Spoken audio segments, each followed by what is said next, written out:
گمگشتہ مزار محبت کو جائے کہاں جائے آخر بیابان ہر سو شکستہ ہے پہلو اکیلی ہے زہرا۔ اعوذ باللہ من الشیطان الرجیم بسم اللہ الرحمن الرحیم الحمدللہ رب العالمین والصلاة والسلام علی اشرف الانبیاء والمرسلین وعلی اہل بیتہ الطیبین الطاہرین المعصومین لا سیما علی سیدۃ النساء العالمین ورحمۃ اللہ علی محبیہم ولعنۃ اللہ علی اعدائہم ملعونین۔ اما بعد فقد قال الرحمن فی القرآن بسم اللہ الرحمن الرحیم انا اعطیناک الکوثر۔ ناظرین، ایام فاطمیہ میں جناب سیدہ کی سیرت کے حوالے سے آج کا جو موضوع ہے وہ محافظہ ولایت و امامت کے عنوان سے، جہاں اسلام کے اوراق کو اگر دیکھا جائے اور خصوصاً اگر تاریخ دیکھی جائے تو جتنے ائمہ کے دور میں ہوں یا ان کے بعد کے دور میں جتنے مذاکرات اس ولایت و امامت کے عنوان پہ ہوئے ہیں اتنے اور کسی عنوان پہ نہیں ہوئے، خصوصاً مسلمانوں کے درمیان یہ موضوع قابل ذکر رہا ہے۔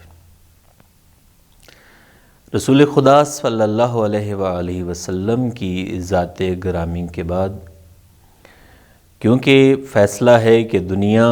حجت خدا سے خالی نہیں رہ سکتی، لہٰذا ضروری تھا کہ ایک ایسی ہستی کا انتخاب کیا جائے جو رسول خدا کی اس سیرت پر کما حقہ گامزن ہو اور اس شریعت مقدسہ کی نہ صرف حفاظت کرے بلکہ اسے مزید زمانے میں ترقی دے اور پھیلائے۔ وہاں ہم دیکھتے ہیں کہ رسول خدا صلی اللہ علیہ وآلہ وسلم کے اس دنیا سے پردہ کرنے کے بعد جانشینی کے حوالے سے مختلف اقدامات کیے گئے۔ ناظرین، ہم جانتے ہیں کہ شریعت مقدسہ محمدیہ دین اسلام ایک مکمل ضابطۂ حیات ہے، جہاں انسان کی تمام روحانی ضروریات کو ملحوظ خاطر رکھا گیا ہے، اور ہدایت ایک روحانی ضرورت ہے، نجات کا مقدمہ ہے، لہٰذا ضروری تھا کہ اس ہدایت کے سلسلے کو باقی رکھا جاتا، جہاں رسول خدا صلی اللہ علیہ وآلہ وسلم نے چھوٹے سے چھوٹے حکم کو بھی مفصلاً بیان کیا ہے۔ تو کیا ایسا ہو سکتا تھا کہ ولایت و امامت جیسے اہم موضوع کو آپ بیان نہ کرتے یا اس کی طرف اشارہ ہی نہ کرتے یا اس کے وارثین کا نہ بتا کے جاتے؟ ایسا ممکن ہی نہیں۔ پہلی دعوت ذو العشیرہ ہو یا آخری اعلان غدیر، جگہ جگہ پر رسول خدا نے ولایت و امامت کے عہدے اور عہدے داروں کی طرف اشارہ کیا ہے۔ دعوت ذو العشیرہ میں رسول خدا صلی اللہ علیہ وآلہ وسلم نے مولا امیر علیہ السلام کی طرف اشارہ کرتے ہوئے کہا کہ یہ میرا وصی بھی ہے اور میرے بعد خلیفہ بھی ہے۔ دونوں لفظ استعمال کیے، جانشین کا لفظ بھی استعمال کیا اور خلافت کا لفظ بھی استعمال کیا۔ اس کے بعد گاہے بگاہے اگر چلتے ہیں، مکہ سے ہجرت ہو تو اپنی امانتیں اور بستر پر جسے سلا کے گئے وہ مولا کائنات، اور جہاں سب سے اہم واقعہ رونما ہوا وہ غدیر کے مقام، خم غدیر کے مقام پہ ایک اعلان ہے، جہاں تمام نعمت بھی کی گئی اور اتمام حجت بھی کیا گیا، اور وہاں پہ لوگوں کے ہجوم کا بخن بخن لک ابن ابی طالب کی صداؤں سے یہ ظاہر ہوتا ہے کہ ایک خاص اعلان کیا گیا ہے جس پہ مولا کائنات کو مبارکباد دی جا رہی ہے۔ تو ناظرین، مولا کائنات نے فرمایا کہ رسول خدا نے مجھے بتلایا کہ علی تمہیں 2 تحفے دیے گئے ہیں جو تمہاری زندگی میں تم سے لے لیے جائیں گے۔ ان میں سے ایک جو الہی تحفہ تھا وہ رسول خدا کی ذات گرامی تھی۔ آپ نے حدیث منزلت ہو، حدیث کسا ہو، حدیث ثقلین ہو، ان تمام واقعات کے حوالے سے یا فرامین کے حوالے سے دیکھا جائے تو رسول خدا صلی اللہ علیہ وآلہ وسلم نے اپنے وسیع اور جانشین کا انتخاب اپنی ہی زندگی میں کر دیا، اور وما ینطق عن الہوا کی مصداق ذات خود سے یہ حکم صادر نہیں کر سکتی، اور اعلان ولایت پہ ہی جب چند لوگ برہم ہوتے ہوئے نظر آئے تو رسول خدا نے فرمایا کہ مجھ سے کیوں غصہ ہوتے ہو، میں تو یہ اللہ کی طرف سے تمہیں پیغام دے رہا ہوں، علی کو میں نے نہیں بلکہ اللہ نے منتخب کیا ہے۔ رسول خدا کے بعد جناب سیدہ کا کردار رہا ہے کہ انہوں نے جناب امیر المومنین کی نہ فقط وکالت کی بلکہ محافظت ولایت و امامت کا درجہ پایا۔ آپ کا حق کے فدق کے حوالے سے ایک عظیم الشان خطبہ فقط فدق کے معنوں پر نہیں تھا بلکہ امامت و ولایت کی محافظت کے حوالے سے بھی ہے۔ جناب سیدہ نے کئی موقعوں پر اور کئی طریقوں سے ولایت و امامت کے موضوع کی اور اس عہدے کی حفاظت کی ہے، اپنے اقوال و فرامین سے اس کی حفاظت کی، دوسرا اپنے عملی اقدامات سے بھی اس کی حفاظت کی۔ فرامین 3 قسموں پر منحصر ہوتے ہیں۔ پہلا، جہاں انہوں نے اشارہ کنایہ کے ذریعے سے یا واضحتاً امیر المومنین علی ابن ابی طالب علیہ السلام کی شخصیت و ذاتیات کے حوالے سے خصوصیات بیان کی، جہاں خصوصیات کو بیان کیا گیا وہاں ولایت و امامت کے عہدے کی عظمت و اہمیت کو بھی بیان کیا گیا۔ جناب سیدہ نے کہا کہ جعل اللہ اطاعتنا نظاما للملہ، کہ اللہ نے ہماری اطاعت کو امت و ملت کے لیے ایک نظام قرار دیا ہے۔ ہدایت کے لیے، نجات کے لیے ایک نظام کا ہونا ضروری ہے، اور سیدہ نے فرمایا کہ رسول خدا کے بعد، نبوت کے بعد ایک نظام ہے جسے ولایت کا نظام کہا گیا ہے، اور اللہ نے اس ولایت کے نظام میں ہماری اطاعت کو واجب قرار دیا ہے۔ لہٰذا کوئی بھی اگر نظام لیا جائے ہدایت کے لیے، لوگوں کو اکٹھا ایک تحریک پر چلانے کے لیے ایک نظام کی ضرورت ہوتی ہے، اور اس نظام کی یہ یقین دہانی کرائی جائے کہ اس نظام پر چلتے ہوئے نجات یقینی ہے، اور اس نظام کے لیے ایسے اشخاص کا ہونا ضروری ہے جن کی اطاعت ایک واجبی حکم رکھتی ہو۔ لہذا سیدہ نے فرمایا کہ ہماری ولایت کو پروردگار نے تم پر واجب قرار دیا ہے، اور یہ ولایت وہ نظام ہے جو کہ امت کو، ایک ملت کو جوڑ کے رکھتی ہے۔ اور آگے فرمایا وَإِمَامَتَنَا أَمَانًا، اور ہماری امامت امان ہے للفرقہ، تفرقوں میں تقسیم ہونے سے بچانے کے لیے ہماری امامت ہی وہ سلسلہ ہے، ہماری امامت ہی ہے۔ اگر اس پر لوگ آ جاتے، اس پہ چلتے تو لوگ تفرقہ بازی سے بچ جاتے، فرقہ واریت سے بچ جاتے۔ اور خلیفہ دوم کے یہ الفاظ ہیں، وہ کہتے ہیں کہ میں نے رسول خدا کو اپنے کانوں سے یہ فرماتے ہوئے سنا، انہوں نے کہا لو اجتمع الناس علی حب علی ابن ابی طالب لما خلق اللہ النار، کہ اگر پوری کائنات علی کی محبت پہ جمع ہو جاتی تو اللہ کہتا ہے میں آگ کو خلق ہی نہ کرتا۔ یہ امامت ہی ہے جو ایک ایسا صراط مستقیم ہے، اور یہ امامت نہ فقط اسلامی اجتماعات اور سیاسی اکٹھ کے لیے ایک راستہ ہے، بلکہ اعتقادی اور عقیدتی ہم آہنگی کے لیے بھی ایک وسیلہ ثابت ہوتا ہے۔ اس حوالے سے جناب سیدہ نے امامت و ولایت کی اہمیت کو باور فرمایا ہے، اور جہاں امام عالی مقام علیہ الصلوۃ والسلام کی فضیلت کے حوالے سے تذکرہ کیا گیا، جب کسی نے سوال کیا کہ اگر علی حق پہ ہیں تو وہ خود آتے کیوں نہیں، اپنا حق مانگتے کیوں نہیں، اپنی بیعت کیوں نہیں لیتے؟ تو جناب سیدہ نے اس کا بڑا خوبصورت جواب دیا، فرمایا مثل علی کمثل الکعبہ، علی کی مثال ایک امام کی مثال ایک کعبہ کی مثال جیسی ہوتی ہے۔ استوتا ولا تاتی،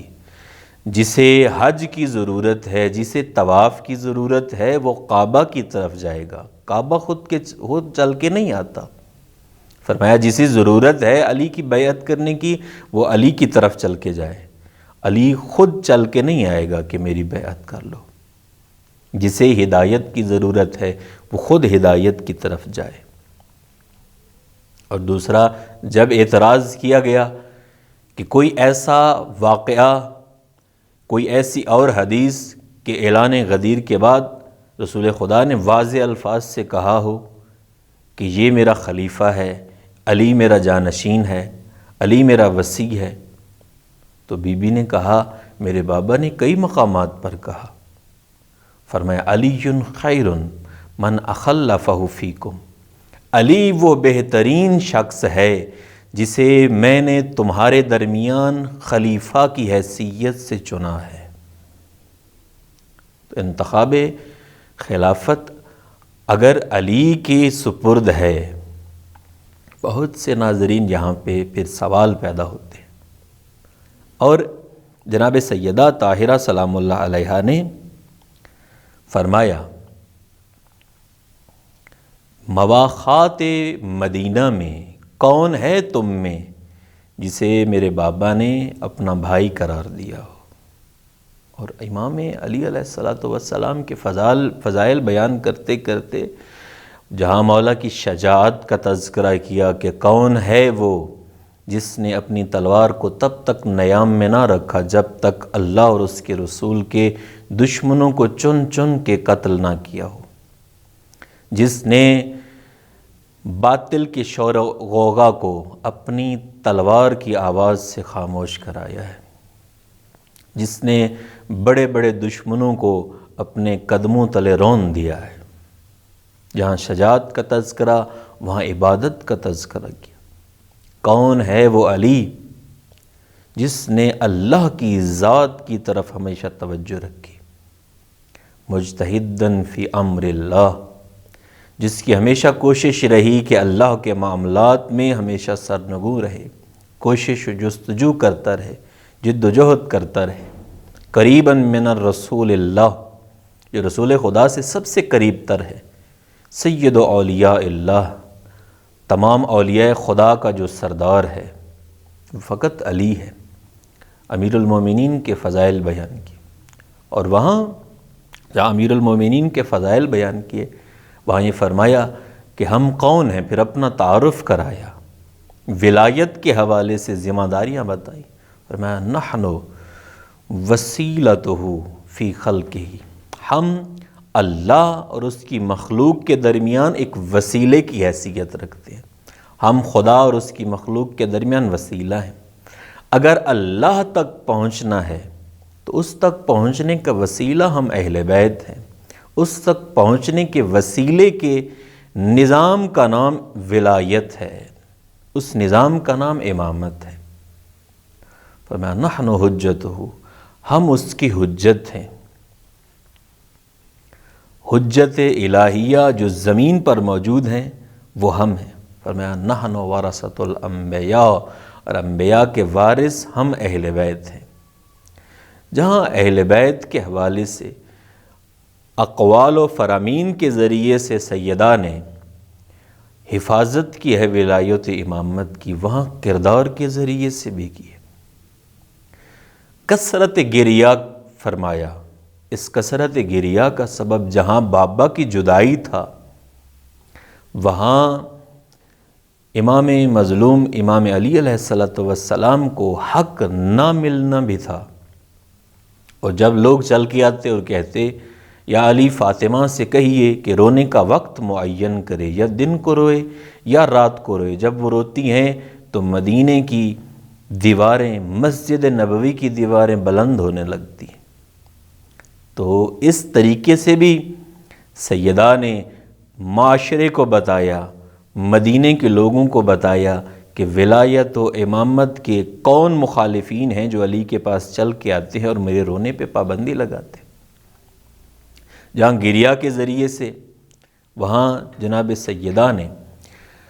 مہاجرین کے گھروں میں جا کر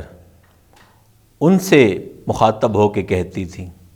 کہ مولا کائنات علی علیہ السلام کے حق میں اپنے مردوں سے کہو آواز بلند کریں۔ اور جب جناب سیدہ نے خطبہ فدق دیا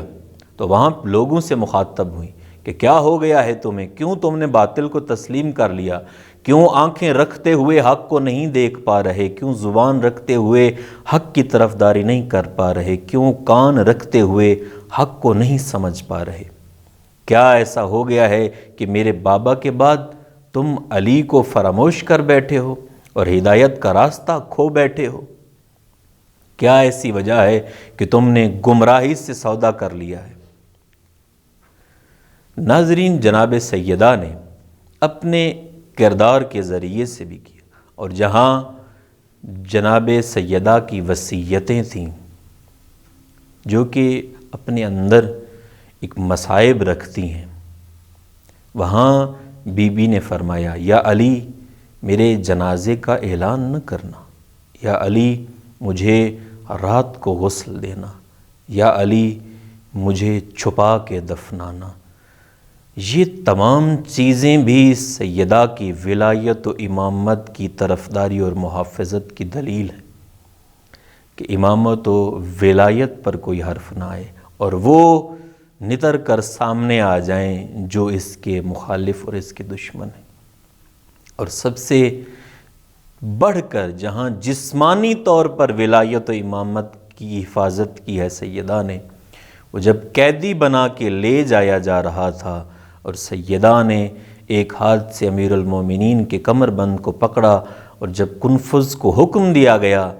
کہ سیدہ کے ہاتھ کو چھڑایا جائے، وہاں بی بی کا ہاتھ زخمی ہوا اور بی بی نے جسمانی طور پر بھی امامت و ولایت کا دفاع کیا ہے۔ دعا ہے پروردگار محمد و اہل بیت محمد کے صدقے ہم سب کو حق جو اور حق گو بننے کی توفیق عطا فرمائے۔ وعلیکم السلام ورحمۃ اللہ وبرکاتہ۔ محبت کو جائے کہاں جائے آخر بیابان ہر سو، شکستہ ہے پہلو اکیلی ہے زہرا